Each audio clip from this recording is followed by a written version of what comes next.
So, greetings everyone, welcome and welcome. I am Lord Kalbardr from Osprey on the southern coast of Meridies. Companion of the Meridian Cross, companion of the Argent Lamp Osprey and Reaper. I'm joined by my lovely co-host Kisa. Hello. She has none of those fancy other things behind her name. She is just Kisa, but she's amazing nonetheless. So I dragged her in here to help me do this class this evening because somebody has to play with me, and nobody loved me enough to play with me. So, today we're talking about Mancala. Mancala is whereas like when you say chess or checkers or Go, for instance, it's generally a singular game. Chess is a bit of a category, and checkers can be a category, but Mancala is very much a category of games. Because it was a popular game, but it was not a very hard game.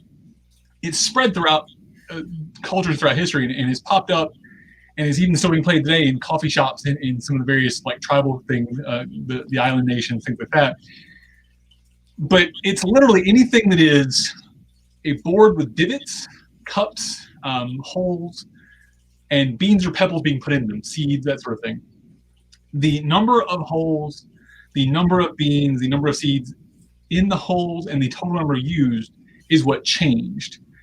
And then some of the rules about how you picked them up, how you distributed them, and how they moved would change. But the game itself follows the sort of box of principles, which is why it's a category.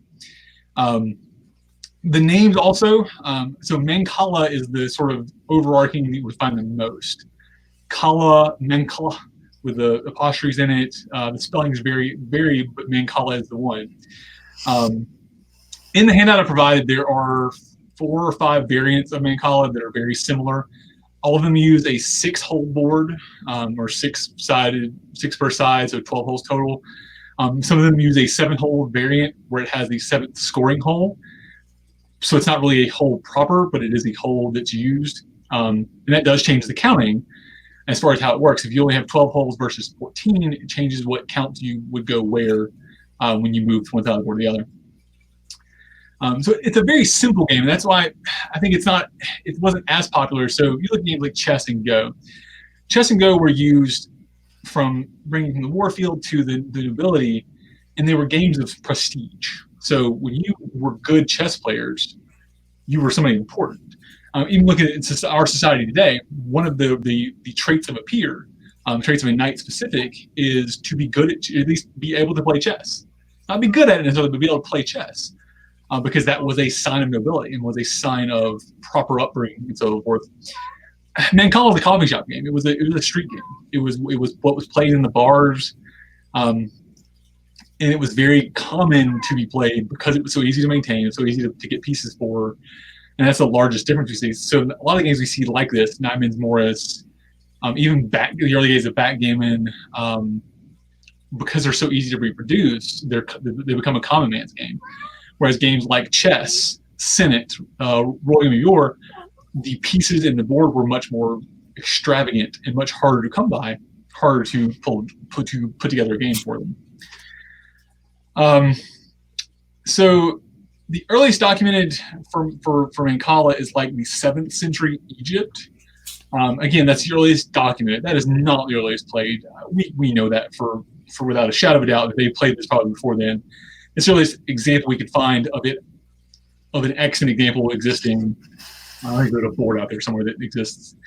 I always like to give a caveat to my classes. My classes that are focused on the play are much more focused on playtime and run and rules of the game, not necessarily history. I don't delve into the excellent examples. I don't delve into some of the dig as much as you could because I'm focused on playing. So I'm going to go through a couple of the variations I have in my handout here. Actually, I'm going to go ahead and put this on the screen so we can see it. Let me do that. Bam. Let's do that one.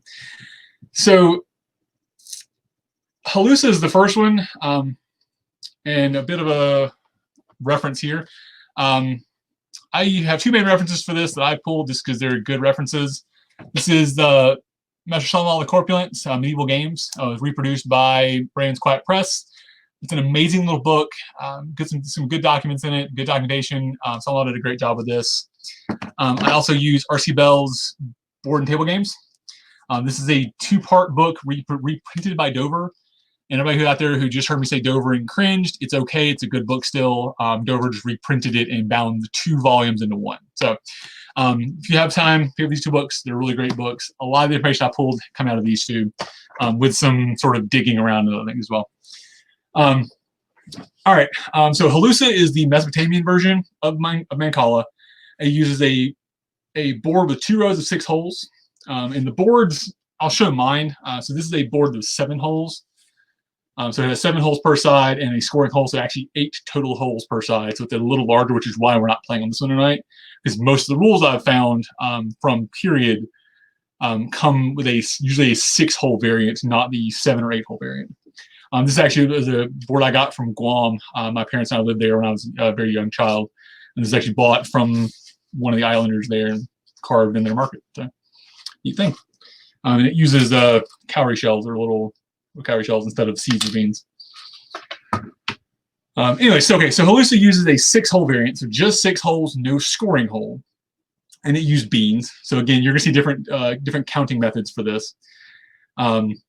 Most of the games use anti-clockwise, so our counterclockwise method of sewing the holes. When I say sewing, so if you were to pick up the beans from this hole, you would then drop 1, 2, 3. That's what I mean by sewing. Is you move along, dropping 1 in each hole until you run out, and then where you end that movement. Oh, hi!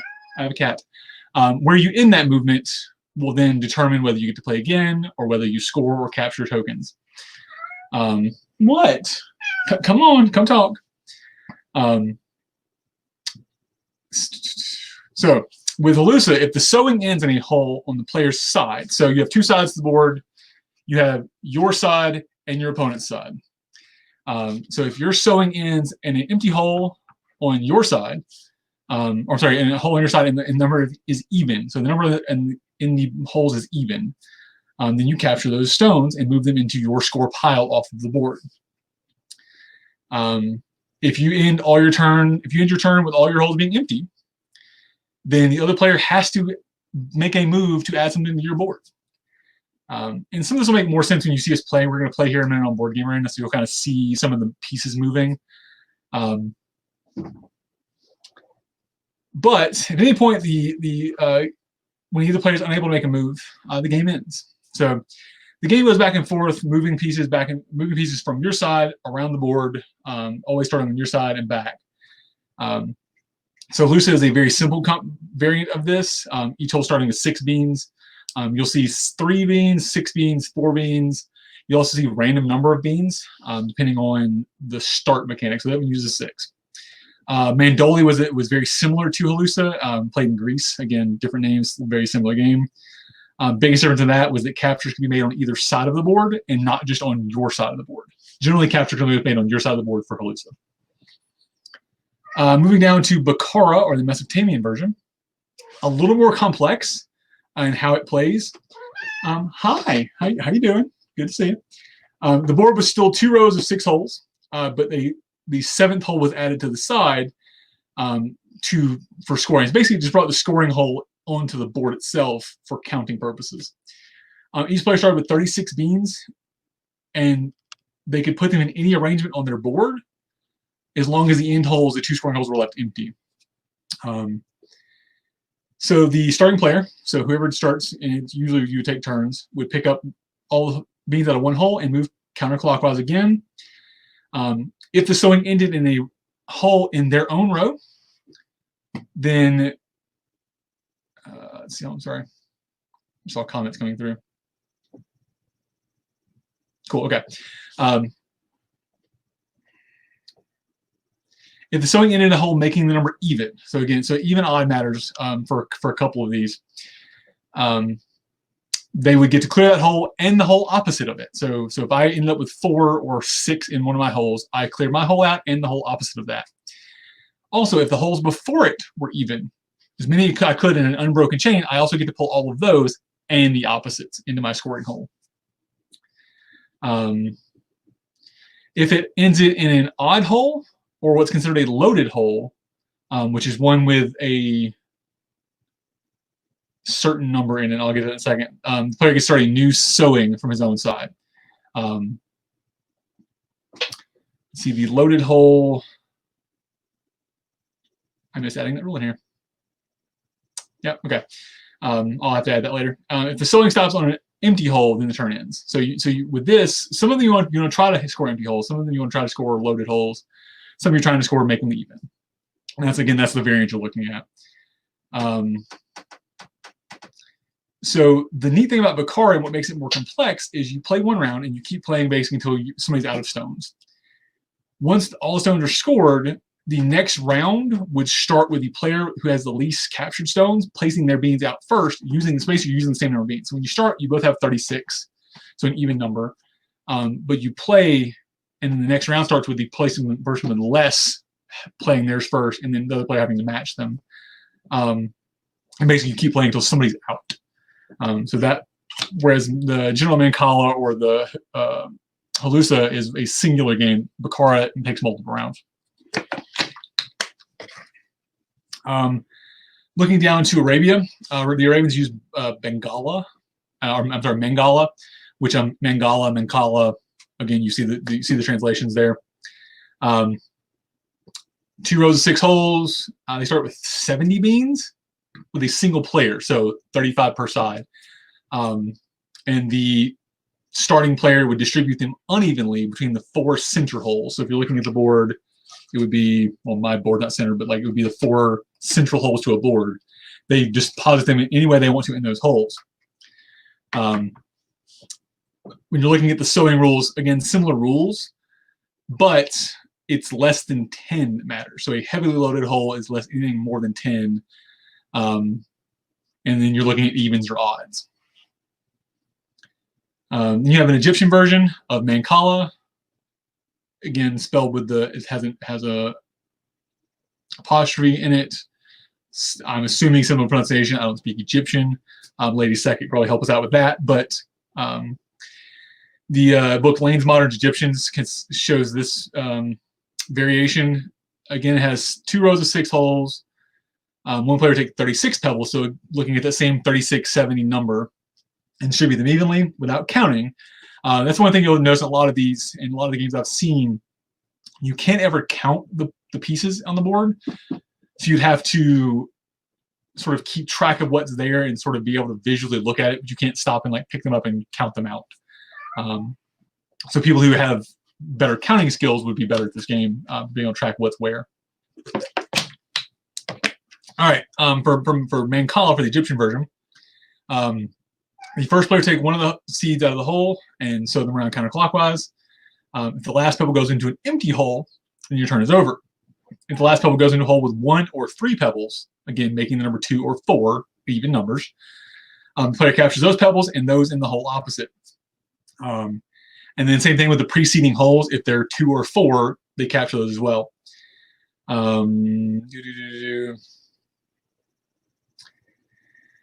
If the play goes around and you run out into, I have to quote this because it was odd to me. After the first win of a lap, the player can play from any pit on his side of the board. So that makes sense. After the first lap, you can then choose from any pit. You have to start on certain ones. After any other win in a lap, he had to lift the pebbles in the next hole. So basically, once you've scored one, you have to move to the next pit to continue playing. That version ends when one player has none and the other player still has some left. The player puts 1 pebble in his opponent's first hole, and they keep playing. So basically, it keeps going until all the stones are captured instead of some of them coming off. I know the version we're playing today, once a player is empty, then the other player scores what's left on his side of the board. And the last version I've got here is a Southern Indian variant, which I found interesting. Mostly played by women, actually. It's a very women-focused version. Not sure why, but it is. It's called Palanguli. This board consists of 2 rows of 7 holes. Now, I'm not sure if that's 2 rows of 7 holes. I'm guessing, based on everything I read, is that it's 6 holes with the scoring hole. It didn't show a board for that one, so I was interested to see if it was 7 holes with the scoring hole opposite, or if it was 7 holes plus a scoring hole. I think it's just the 6 with the scoring hole. So First player chooses a spot, seeds them out counterclockwise, and each hole starts with 6 seeds. They use seeds. Whenever the player runs out of seeds, he goes to the next hole. So it doesn't matter where he runs out; he just keeps going, and they keep seeding until the next hole is empty. So this is the first player has a lot of work to do because it would keep going until one hole is empty. So there's probably an advantage to going first in that version. If the hole following the last seed is empty and the player scores seeds from the last hole, they go to the next one. They would also keep going until 2 holes consecutively are empty and they run into them. So if they can't gap it, there's a spot there. One of the special rules for this one is 4 seeds in any hole is called a cow, and is immediately scored by a player whose side it's on. So it doesn't matter, turn, out of turn, doesn't matter. If at any point there's 4 seeds in a hole, that player gets to immediately grab them and score them into their scoring pot.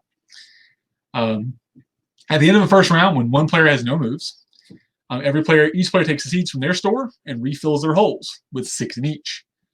Obviously, there'll be one player that won't have enough. They then block off those holes with a stick or a piece of rock or whatever, and they keep playing, ignoring those holes.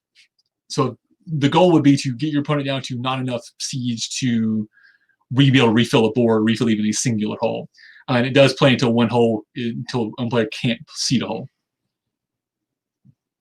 There you go. So references listed there in the handouts, and there's also some pictures. So here's some interesting ones. Oddly enough, a lot of ones I found were 7-hole variants.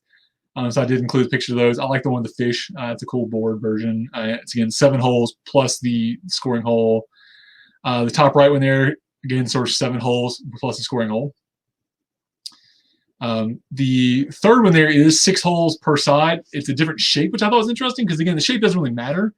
So you could play that with either direction, play it on the short side, and then use the center scoring hole.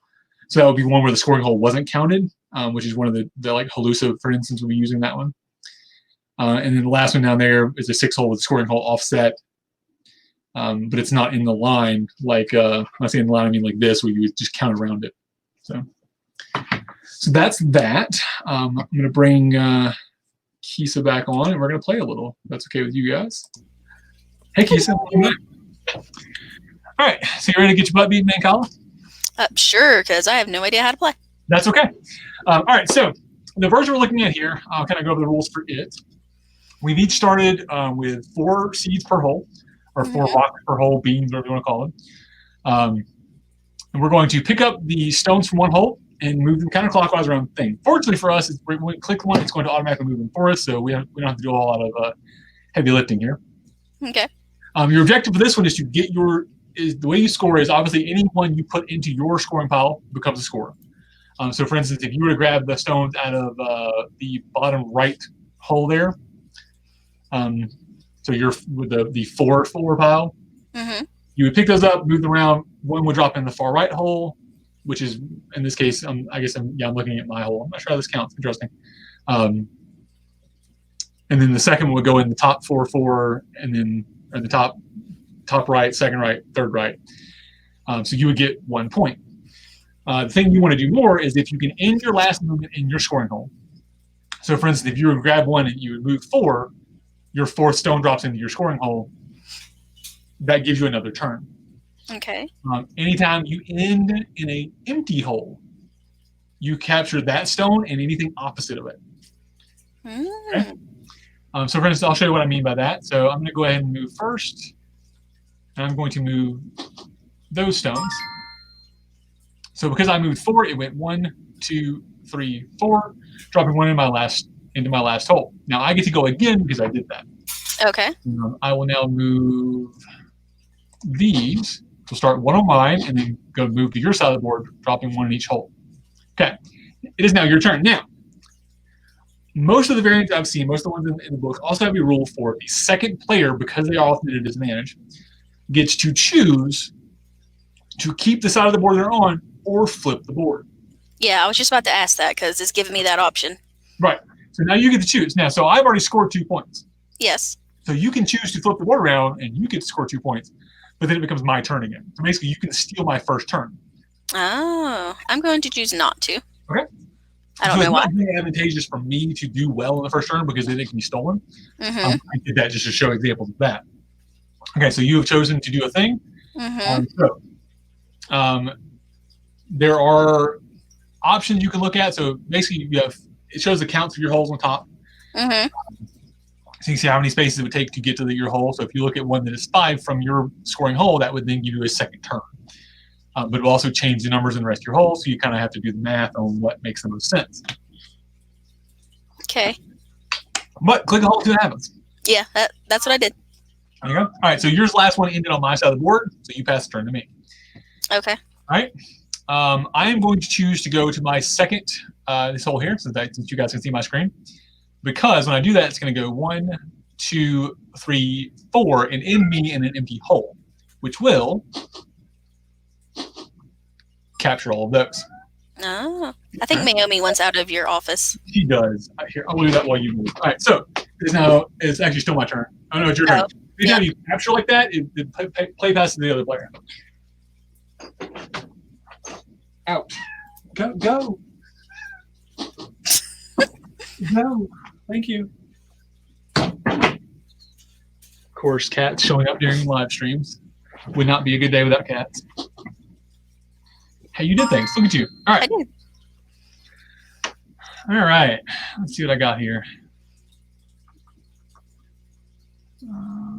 We're going to go like that. Okay.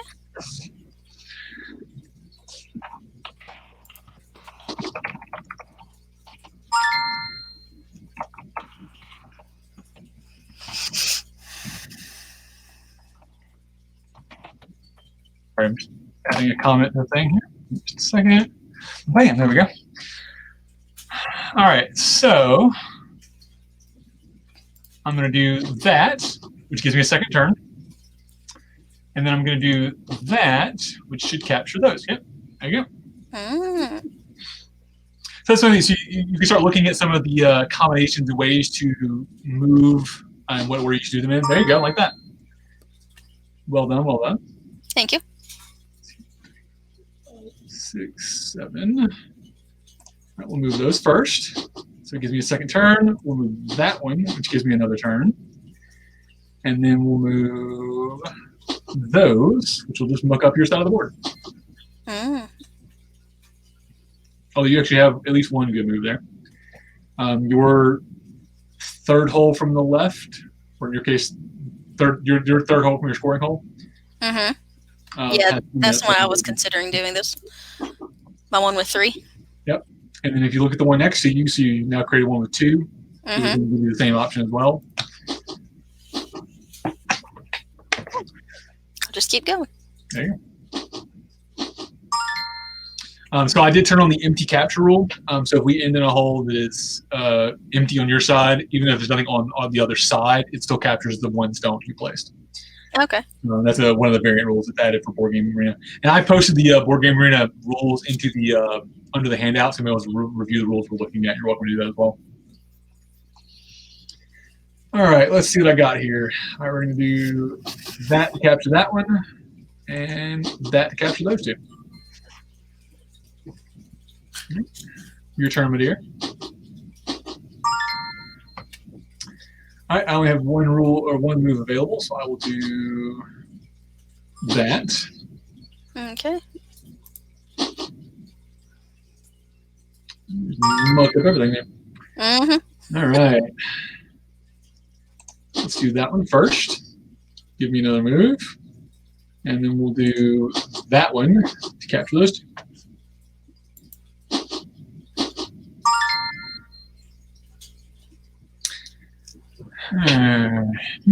Okay, so I've got 3 stones here, so we're going to move those first to give me another turn. And then, not any good options, but I do want to put some stuff on your side of the board. Do that, actually. Capture those 2. Oh, okay. So this one plays 25. Okay. So first 25, gotcha. So had we kept going, the other ending would be when one player finishes their side of the board, the other player scores what's left on their side of the board and gets removed with those stones.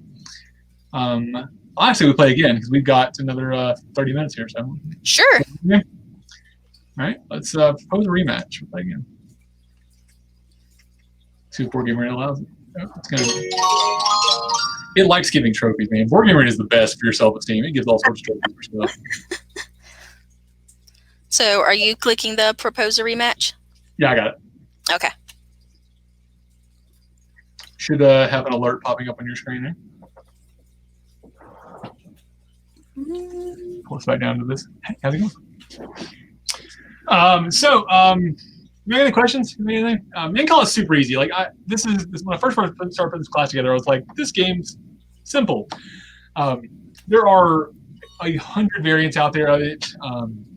You can find these Mancala boards. Go to your local Walmart when it's not a $5 to buy one. Oh my goodness! All the trophies. Yeah, you're gonna get a lot of trophies. Okay. All right, cool. Most antique shops have Mancala boards. There's so many out there. I think I will keep my side.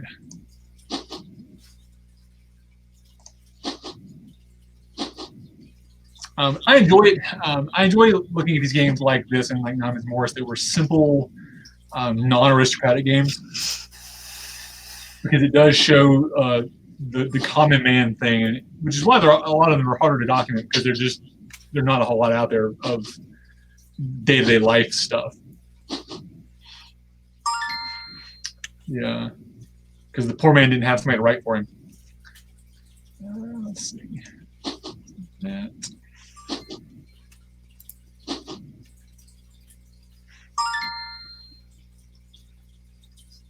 Okay. Do that, and then we'll do that, and then we'll do that.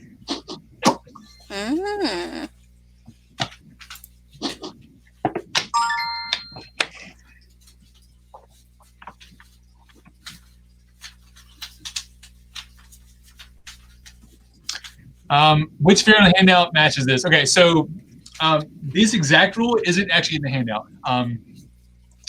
So I found, originally we were going to play on the 7x7, and I was like, well, crap, I can't do that because none of the variants I've put up there matched. And then I was like, well, I'll play on Board Game Arena because it's a lot easier to do this via stream. But none of those exactly match. The closest version, I think, would be the Egyptian version. I think, no, hold on, give me a second, I'll look that up. Nope, that was a bad move. Bad move. Handouts over here. Okay.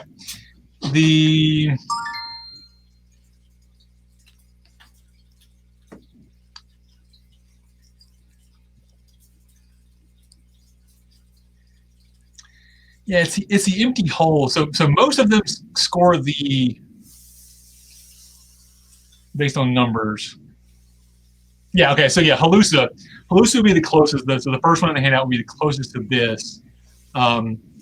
This is just Halusa starting with 4 beans instead of 6. Yes, that is the closest. So that makes sense. That.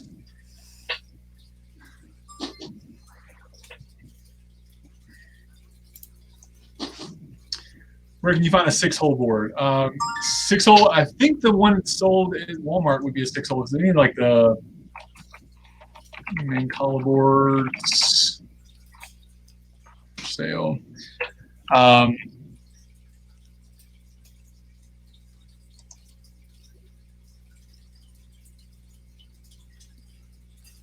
Yeah, if you just search on Etsy or Amazon, lookalike, you can find the 6-hole boards. Just keep an eye like this here. I'll drop a link to this one, which is not currently available, but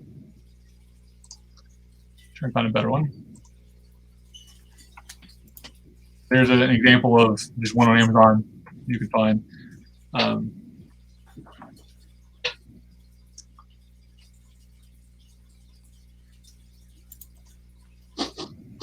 That.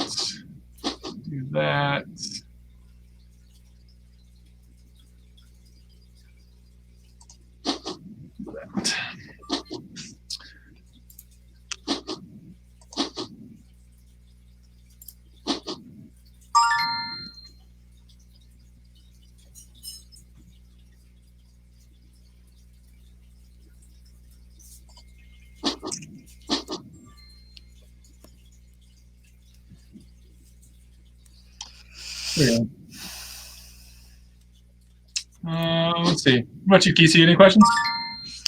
I feel like I would understand the game more if I was actually the one moving the stones and understanding exactly how they move. I kind of feel like I'm just clicking spots.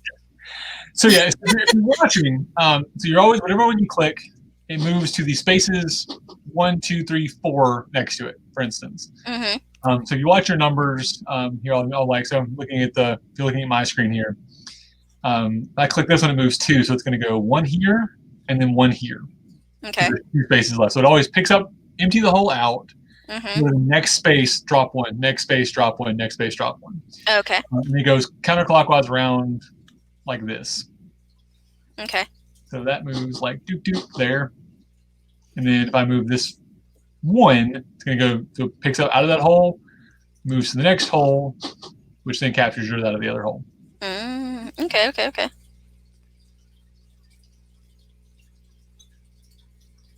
Yeah, I mean, obviously, being able to tactile play this is a lot better. And in days where we're not in quarantine teaching this live, it'd be amazing. Mm-hmm. But then we wouldn't have all of our lovely friends from all the lovely kingdoms joining us. So that is true. People on the out in the YouTube lands. But we could also, possibly be at events playing this with people from other kingdoms. That's true, and I suspect there will be a lot more people traveling from other kingdoms. Although this morning I had somebody from Locock in one of the things, which is like Australia, I think. Mm-hmm. I doubt they'll be coming over here for many of our events. Although that would be amazing if they did. I would love that. You never know. That's true. No, you're about to win. Yeah. Well, it'll take me at least a turn. Let's see. Nope. That's game. Yep. I'm the best. Also Mario, apparently. Oh, look, I got another victory. It likes giving trophies. It loves trophies. So, there we go. So that's Mancala.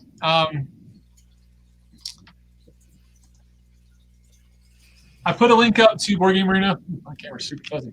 There we go. Put a link up to Board Game Arena. Feel free to jump in there, guys. I'm actually going to be here playing, so if no one's going to play with me, I'm more than happy to jump on with you. See some more comments and see what the comments are. There you go. Cool. This is a neat game.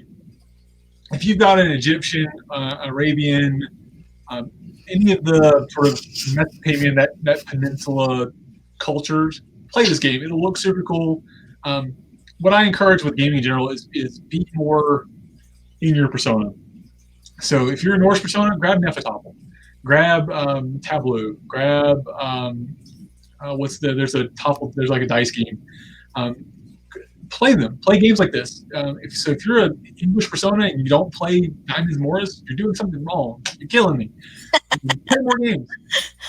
So this is a super easy one. So if you don't have a board, what I suggest doing, let me grab my. Go to Walmart. Grab you 6 bowls. Or, in this case, you would need 12. But grab 12 bowls. And then just line them out. And find you a bunch of rocks. Go to, Michael's, Joann's, the craft stores, and buy the little. Or your driveway. Or your driveway. Those are like the fish stones you would fit in your aquariums. Those work perfectly. I mean, you buy them in your kingdom colors, buy them in your local group colors. Could you also just play this like how you made some of your boards on felt and just draw the circles? You could, yeah. You could just play it on a piece of paper, piece of leather, piece of felt, and just draw the circles out. That might become more difficult when you have, like in our case, we had like 11 and 12 in there at one point. Yeah. That would be a little harder. So just make the holes a little bigger, but that would work too. Then you could just roll it up. Maybe if you do that, play with smaller like seeds or beans. Yeah, that's what I was thinking. A piece of felt and some dried beans. Oh, yeah. Oh, an egg carton. No, I always forget about egg cartons existing because we don't eat eggs most of the time in our household, so I don't think about it. Yes, egg cartons. The Dixie cups would work if you want something cheap. But yeah, you take an egg carton and some beans, and that would be great for a kids thing. Right. So there you go. Decorating. So you're teaching this at Gadlop, right? She likes to throw her under the bus to teach classes like this. So, yeah, it's just great. Your favorite. All right. Closing comments from you there, Kisa? Anything else? No, I don't believe so. I Awesome. enjoyed it. I would enjoy actually playing and touching the things.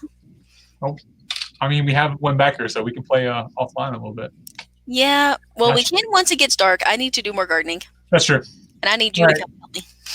All right, guys. Well, I think I need to go do the honeydew list. That's what I'm hearing here. So Yep. It's been a pleasure. I hope you're glad you all enjoying us.